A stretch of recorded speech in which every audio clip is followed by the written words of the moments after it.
how do you make a way out of no way? When you have millions of people who are feeling powerless, and many people have lost their jobs. I was reading a guy named Chase, and he lost his job, and he was evicted before the restrictions. He's sleeping in his truck, and then his truck was hit by a hit and run driver, and that limited his ability to go around and to find employment. He was sleeping in his truck, and he said something that grabbed me. He said, "This is a new place for me, a new experience. Standing at the end of a ramp off the expressway with a sign, 'I am hungry. Will you help me?' This is a new experience." Wow. How do you make a way out of no way when you're in that kind of situation? So I want to talk to you about a period that had to be the lowest in terms of things happening. This is one of the lowest periods of my life. When I lost a home, the first one that I bought from my mother because I didn't do a title search. And we had to go back to the roach-infested house that I moved mama out of. And when you say, well, Les, what do you do? I remember my mother saying, boy, unload that truck, take that furniture in the house, keep your head up, we still have each other. How do you make a...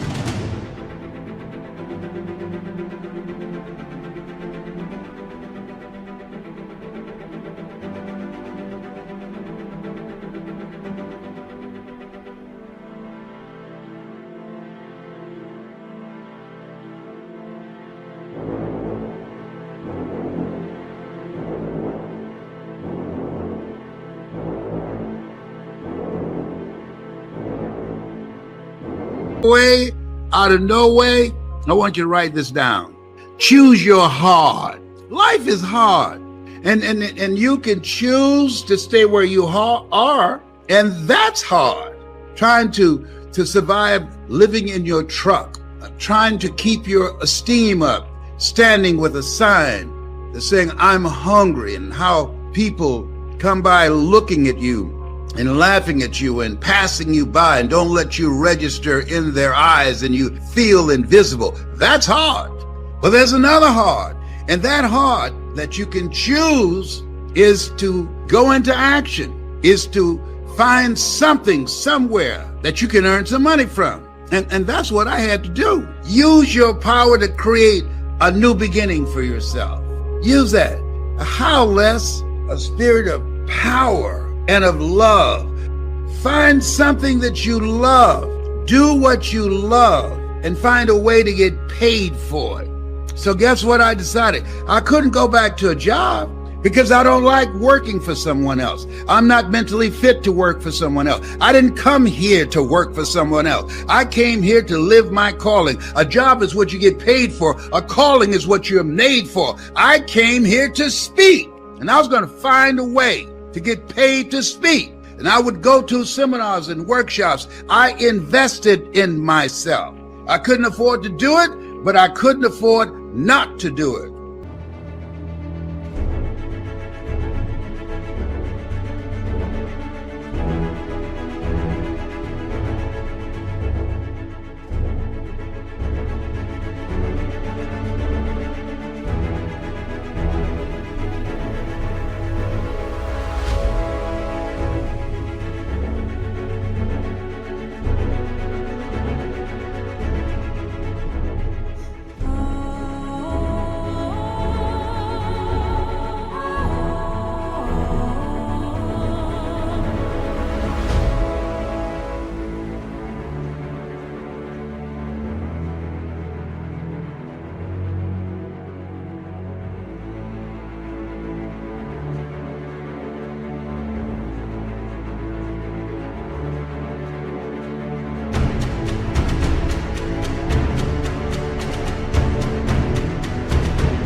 And I'd watch these speakers, and I'd go to their seminars, and I would study them. And I'd say, hey, I can do that too. I read their books. Hey, I got a book in me too. Live your dreams.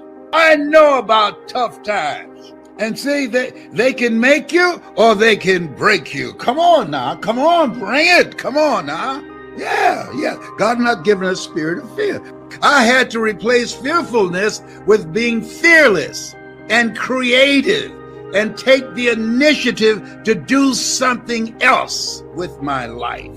See, we all have these tough moments in life. Walt Disney filed bankruptcy 7 times and he had 2 nervous breakdowns. Oh, he was bent, but he wasn't broken. No, he kept creating. Someone stole his first cartoon that had great promise, and someone stole it. Somebody on his team stole it from him.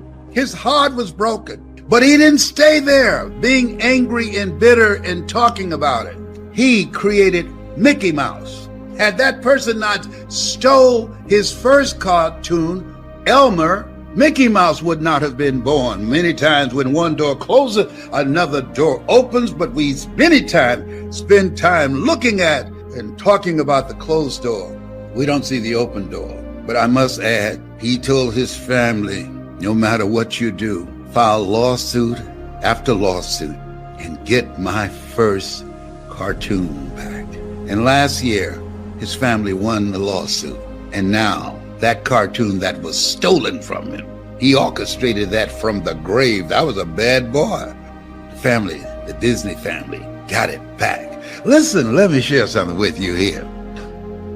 You have no idea how strong you are. You're not in this thing life by yourself. And my heart goes out to people who have lost loved ones, or loved ones have been diagnosed with the coronavirus. But one of the things that I know about this thing called life, when I lost the first house that I bought for my mother, I had to, 1, recognize what had happened, the role that I played in it, and 2, I had to keep it moving. Got to keep it moving. You don't have time to be depressed. You got to keep it moving. If you stop, and they say an idle mind is a devil's workshop. Yes.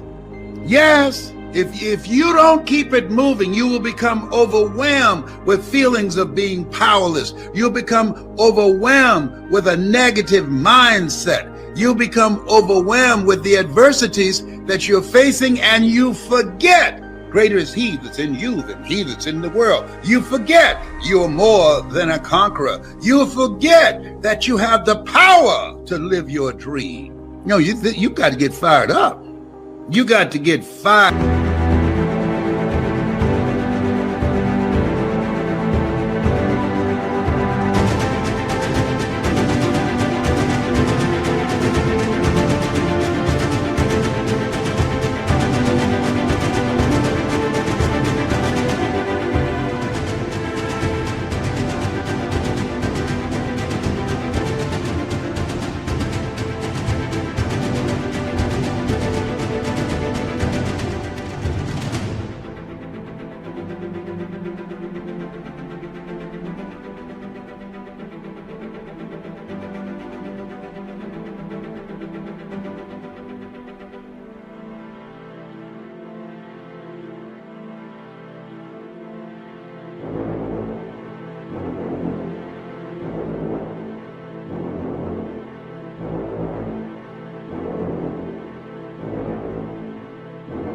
Up in this thing called life. We're still here. The fact that we still have our mind after going through the worst form of man's inhumanity to man in the history of the world, we are still here.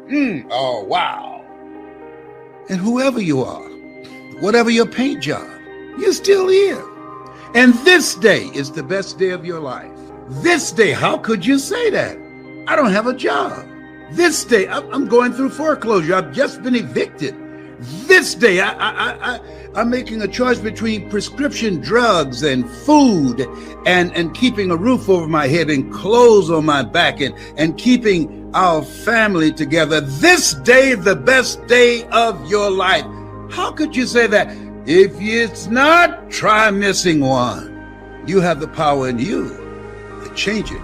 You've been given authority and dominion over everything on the face of the earth. Find a way to win.